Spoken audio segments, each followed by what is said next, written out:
Selamat datang di channel Ruang Cerita Manhwa dan selamat menikmati, semoga kalian suka. Mereka masuk ke dalam hutan merah. Daisy menanyakan bagaimana dengan putri mereka. Dokter Kang memeriksanya dan memberitahu kalau Ludi terkena hipotermia. Tubuhnya harus dihangatkan terlebih dahulu. Dokter pun mengambil ranting untuk menyalakan api unggun lalu meminta mereka berdua untuk menyelimuti Ludi dan lepas pakaian basahnya. Pak Kim meminta dokter melihat ke langit. Suara guntur yang cukup besar menandakan akan terjadi hujan. Hal ini membuat Dokter Kang memaki kesal. Ia akhirnya menanyakan lokasi desa Trakoti pada Barlik. Pria itu memberitahukan kalau lewat jalan pintas paling cepat 2 jam. Perjalanan panjang tidak memungkinkan mereka ke desa sekarang juga. Mereka harus berteduh di hutan. Mereka pun berjalan menelusuri hutan. Dokter Kang menatap sekeliling yang membuatnya cukup heran karena semua di sekitarnya berwarna merah. Pak Kim pun sampai berkomentar mulai dari rumput, pohon bahkan tanah semuanya berwarna merah. Barlik menambahkan kalau binatang di hutan dan manusia juga berwarna merah. Penduduk Trakoti terlahir dengan rambut merah. Daisy memberitahu kalau Pak Kim dan Dokter Kang harus mengikuti mereka dengan cermat. Ini dikarenakan orang asing yang masuk ke hutan merah pasti kehilangan arah dan tersesat. Pak Kim tidak yakin dan merasa kalau itu karena jalannya yang rumit. Daisy kembali menjelaskan kalau bukan karena itu, warga sudah membuat papan pengumuman dan peta menuju desa, tetapi semuanya percuma. Para penyihir di desa mengatakan kalau itu karena kekuatan kuno hutan merah. Langkah Dokter Kang berhenti saat merasakan sesuatu. Ia meminta mereka semua untuk tidak bergerak. Daisy menatap Dokter Kang tidak mengerti. Dengan belati perak biru di tangannya, ia tiba-tiba mengatakan pada seseorang untuk keluar dan jangan bersembunyi. Suara langkah terdengar di balik semak-semak. Seorang pria tersenyum sombong sambil keluar, tak lama keluar juga seorang wanita. Keduanya berambut merah yang menandakan kalau mereka dari desa Trakoti. Barlik panik dan teriak kalau mereka geng Red Road. Geng ini merupakan kelompok preman yang mengincar barang bawaan turis di hutan merah. Anggotanya harus berambut merah. Mereka tak akan merampas barang dan akan melepaskan orang berambut merah. Tapi mereka juga mengizinkan anggota yang rambutnya diket merah. Mendengar itu membuat Pak Kim kenapa namanya tidak diganti jadi klub rambut merah saja. Pria itu bersiap dengan belatinya untuk menyerang. Ia meminta keluarga Barlik untuk pergi. Dokter langsung berpikir kalau mereka akan menculiknya karena ada yang terluka. Mendengar itu keduanya berteriak kesal dan menyuruh dokter untuk melakukan perintah mereka. Dokter menatap mereka tajam, ia tidak punya waktu tapi malah muncul pengganggu. Ia harus segera menyingkirkan mereka dan mencari tempat persembunyian. Ia tersadar kalau ia diculik berarti akan pergi ke tempat persembunyian mereka dan bisa menyembuhkan Ludi. Tiba-tiba wajahnya berubah menjadi sangat ramah. Ia mengatakan kalau malam ini mereka ingin menumpang di markas mereka karena ada pasien di rombongan sang dokter. Dua anggota geng itu terlihat kesal dan memaki Dokter Kang. Dokter menunjuk ke atas dan mengatakan kalau sebentar lagi akan hujan. Memangnya kami pemilik penginapan, ucap pria itu kesal. Pak Ki mendorong Barlik dan keluarganya menjauh dari keributan itu. Dokter Kang tersenyum dan mengatakan kalau mereka mengizinkan mereka menginap, ia tidak akan melaporkan mereka ke asosiasi penjelajah. Emosi keduanya sudah tak terbendung. Mereka langsung maju hendak menyerang. Wanita berkepang sempat-sempatnya menantang dokter agar laporkan saja mereka kalau ia bisa. Saat wanita itu menyerang Dokter Kang dengan kedua belati di tangannya, sang dokter berhasil menghindar. Dengan cepat dokter berputar lalu menyerang wanita berkepang itu. Kini pria sombong itu menyerang dokter tapi berhasil dihindari. Dokter menendang perutnya membuat pria itu kesakitan. Keduanya kini terlihat tidak berdaya. Seorang wanita menyarankan agar mereka pakai itu saja. Pria itu pun merobek gulungan sihir yang langsung menjebak tubuh Dokter Kang dengan rantai kontaminasi sihir. Pria sombong itu menyeringai dan meledek dokter yang tidak ada apa-apanya tanpa skill. Tapi sayangnya dengan mudah Dokter Kang bisa melepaskan rantai sihir itu. Hal ini membuat pria sombong itu terdiam. Dokter Kang yang juga kesal langsung meninggi pria di hadapannya hingga terkapar. Wanita di belakangnya kaget dan perlahan mundur ingin kabur tapi sayangnya sang dokter menyadarinya. Dokter Kang tersenyum tapi tangannya mengepal kencang. Ia langsung memukul wanita itu tanpa ampun. Kini kondisi keduanya babak belur, mereka meminta maaf dan akan memandu dokter dan rombongan ke markas mereka. Setelah perjalanan yang cukup panjang menuju markas, akhirnya mereka semua sampai. Pria itu memakai sihir hingga pintu markas mereka terbuka. Semuanya melangkah masuk. Tak lama Dokter Kang disambut dengan orang-orang yang mengeluh kesakitan. Kini Dokter Kang mengerti kenapa kedua orang itu membutuhkan healer. Pria itu menjelaskan kalau anggota mereka yang semula sehat, Tiba-tiba jatuh sakit dan mereka tidak tahu penyebabnya. Ia berpikir mungkin seorang healer bisa mengobati anggotanya. Tak lama salah seorang anggota bertanya siapa mereka. Seorang ketua geng bernama Rosen pun mendekati Dr. Kang. Dokter sendiri menatap ketua itu dengan tatapan bingung. Pria bernama Rosen itu merasa terlalu banyak orang yang tidak dibutuhkan. Ia bertanya pada anggotanya kenapa bisa jadi seperti ini karena sebelumnya kedua anggota geng itu keluar untuk membawa seorang healer saja. Pak Kim berdiri di depan keluarga Barlik dan bersiap dengan senjatanya. Wanita berkepang itu panik dan juga bingung bagaimana cara ia mengaku kalau ia membawa rombongan Dr. Kang karena kalah. Dr. Kang langsung memberitahu kalau kedua anggota ini kalah, jadi bersedia memberi mereka tempat istirahat di Makras. Mendengar itu membuat wanita berkepang kesal dan memaki Dr. Kang. Rosen tidak setuju karena mereka merupakan buronan camar. Jadi kalau ada orang asing di markas pasti mereka akan segera tertangkap. Dr. Kang meyakinkan kalau ia tidak berniat melaporkan siapapun dan memperkenalkan dirinya sebagai seorang healer. Dr. Kang menawarkan untuk mengobati rekan-rekan Rosen yang kini kondisinya tampak memburuk. Sebagai gantinya, ia hanya ingin Rosen mengizinkannya menginap semalam. Rosen tampak terkejut dengan tawaran yang diberikan Dr. Kang. Ia merasa jika pria di depannya pasti petualang yang sangat kuat sampai bisa masuk ke markas penjara. Akhirnya Rosen mengizinkannya dan meminta Dr. Kang dan rombongan tidak membuat onar. Tentu saja, ucap Dr. Kang, tapi sebenarnya Dr. Kang berpikir kalau Rosen tidak layak menjadi seorang ketua. Ia malah menanyakan di mana ketua yang asli berada.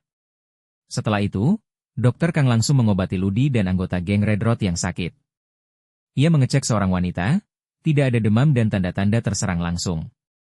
Ia pun memeriksanya dengan mata pengamat dan diketahui kalau wanita itu panik, kebingungan, nyeri bayangan akibat kehilangan kesadaran, dan sakit kepala parah. Pak Kim bertanya pada dokter apakah menemukan sesuatu.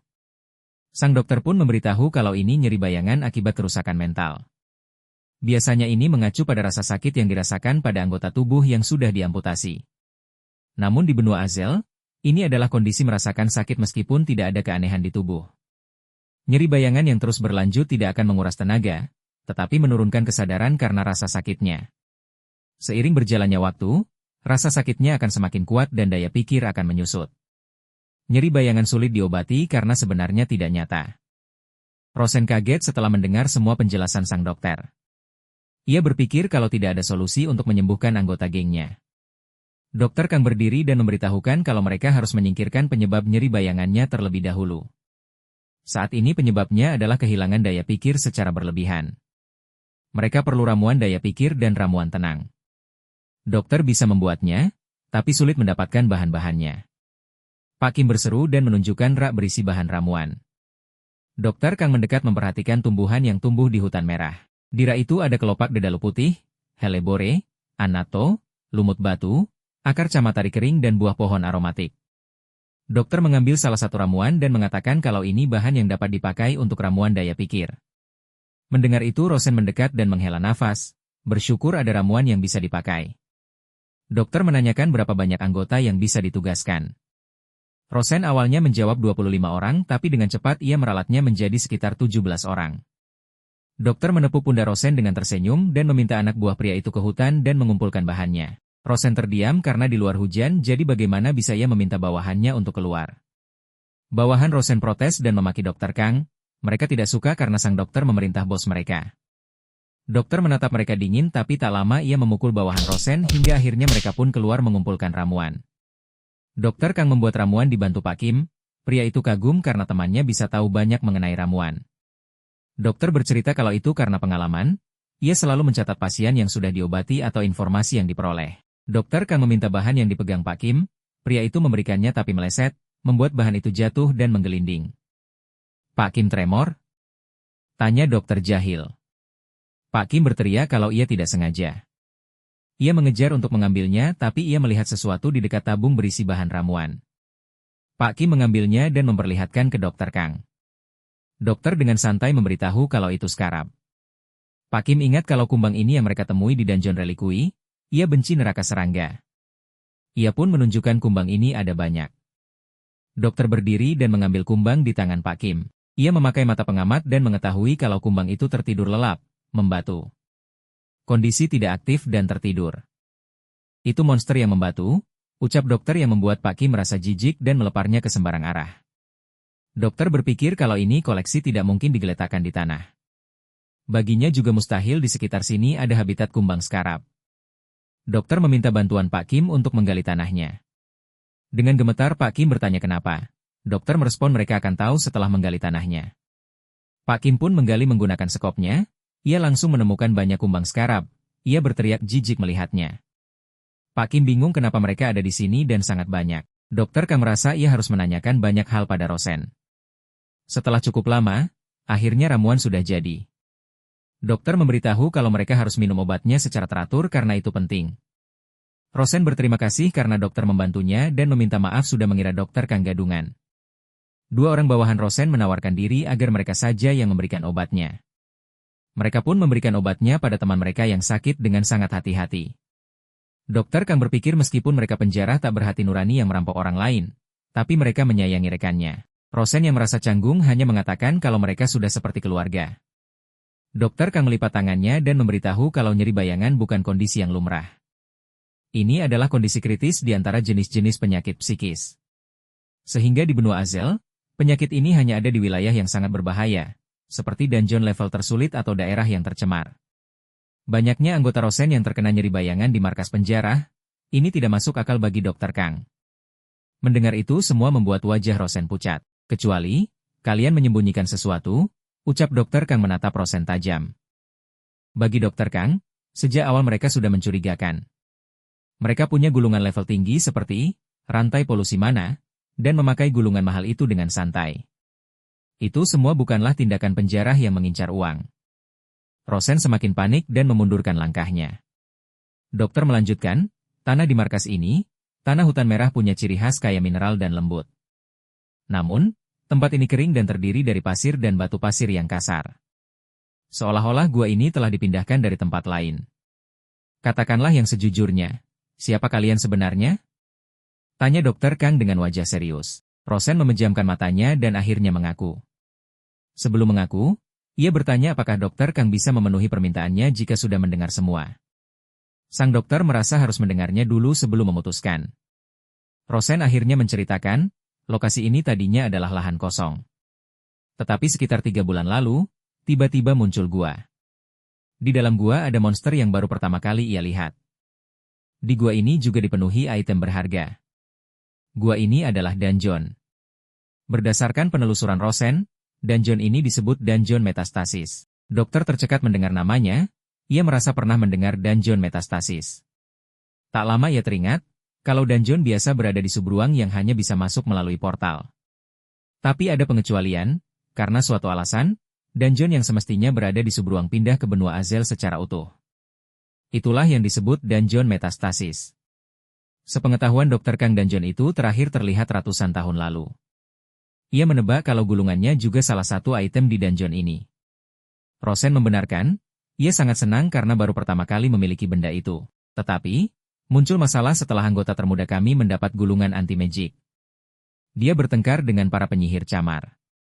Mereka tidak bisa mengalahkan penyihir dengan kekuatan yang mereka miliki, jadi biasanya mereka mengalah. Tetapi hari itu berbeda, anggota termuda menggunakan gulungan anti-magic yang itu tentunya membuat para penyihir kalah telak karena sihir tidak akan mempan kalau terkena anti-magic. Bagi Rosen itu merupakan hari yang bersejarah, mereka punya banyak kekesalan pada penyihir. Setelah itu mereka berusaha untuk mendapatkan lebih banyak item. Masalahnya timbul saat mereka menemukan banyak hal di dalam dungeon. Semua anggota berpikir untuk menghabisi para penyihir sombong dan jika perlu seluruh camar. Rosen berteriak frustasi karena entah apa yang mereka cari tapi semua orang jadi tidak waras. Rosen memohon agar Dokter Kang dan Pak Kim menghentikan para anggotanya. Pak Kim menggaruk kepalanya, bingung harus bagaimana.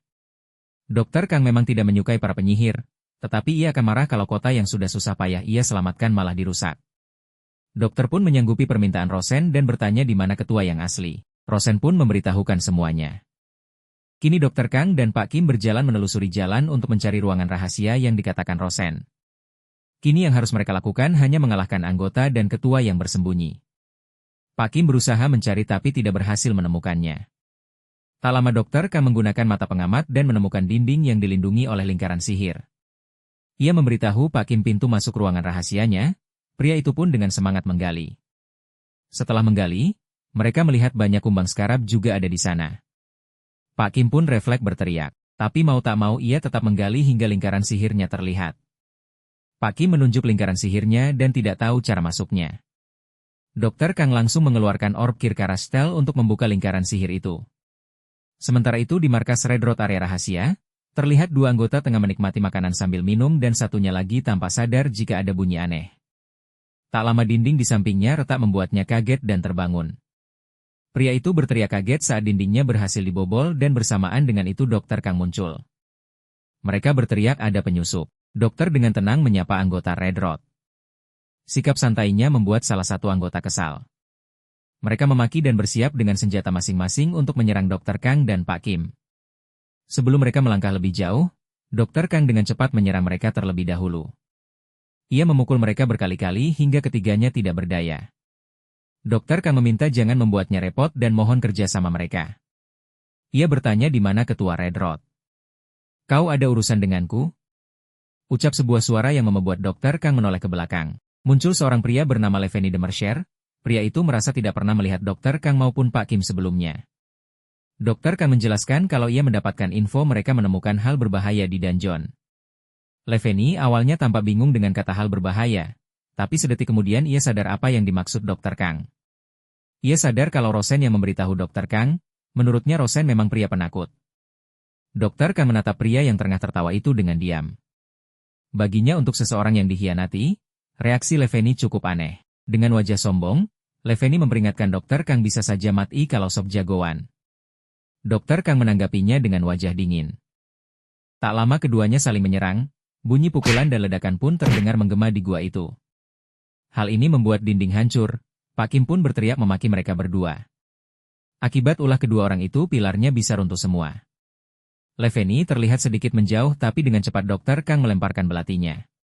Lemparan itu mengenai lengan Leveni, pria itu menggeram kesal dan menatap Dokter Kang.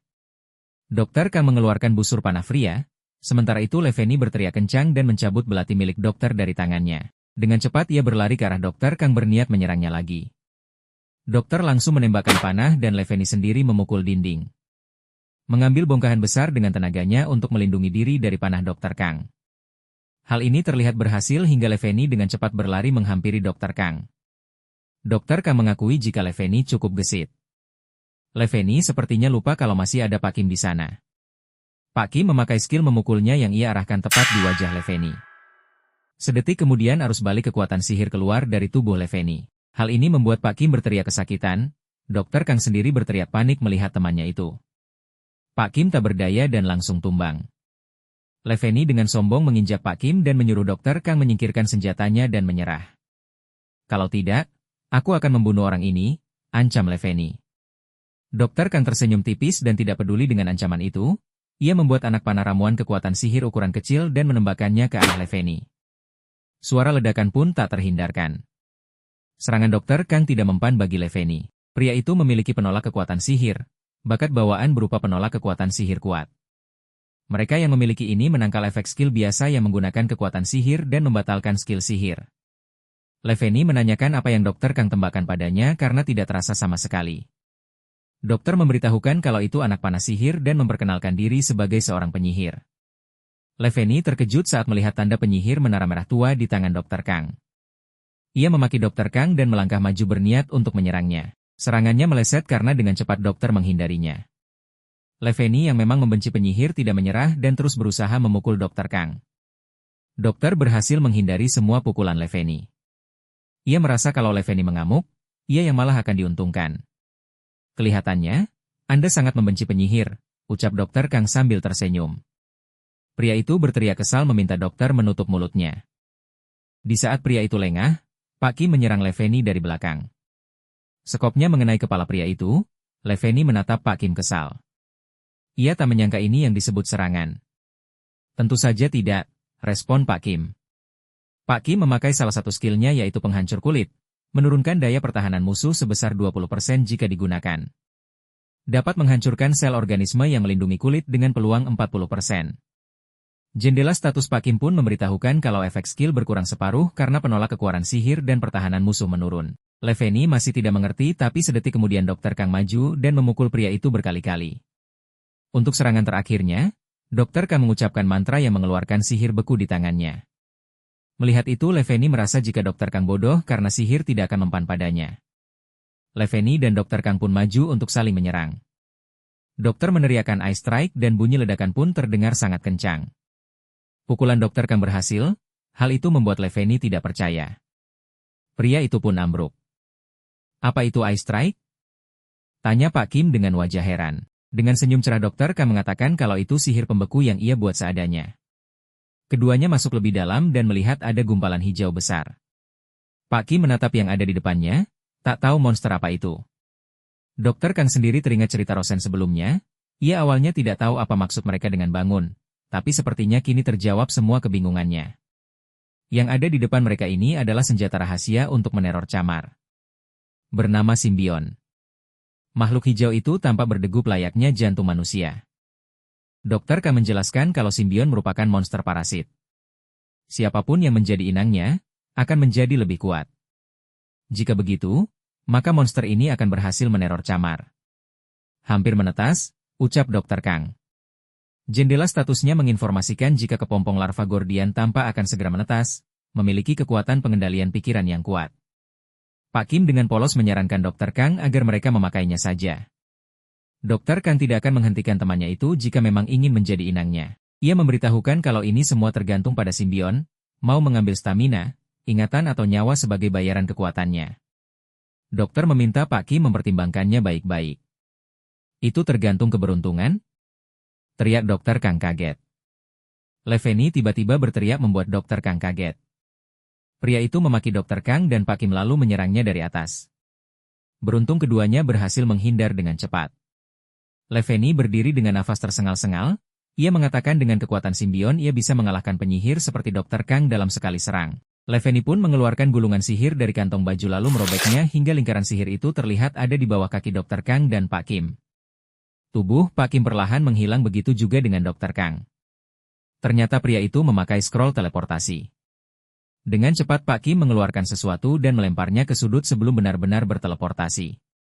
Dokter dan Pak Kim kini berada di hutan merah tepatnya di luar dungeon. Keduanya menatap pintu masuk dungeon, dokter mengatakan kalau Simbion itu akan bertahan di dalam sana sampai menetas. Pak Kim bingung sekarang mereka harus melakukan apa. Pak Kim berpikir jika Leveni akan sulit dilawan setelah terkena parasit, jika sekarang mereka membunuhnya. Pak Kim memotong perkataan Dokter Kang, baginya membunuh itu terlalu sadis. Ia bertanya apa tidak ada cara yang lebih damai. Dokter menghela nafas dan terdiam, Pak Kim enggan membunuh tanpa sebab. Dokter Kang pun memutuskan untuk menunggu saja. Walaupun bingung, Pak Kim tetap mengikuti temannya itu. Menurut Dokter Kang sebentar lagi semua ini akan selesai dengan damai. Sementara itu di dalam dungeon di mana Simbion itu berada, Leveni mendekati monster itu dengan langkah gontai. Ia terengah-engah sambil memegang kepalanya.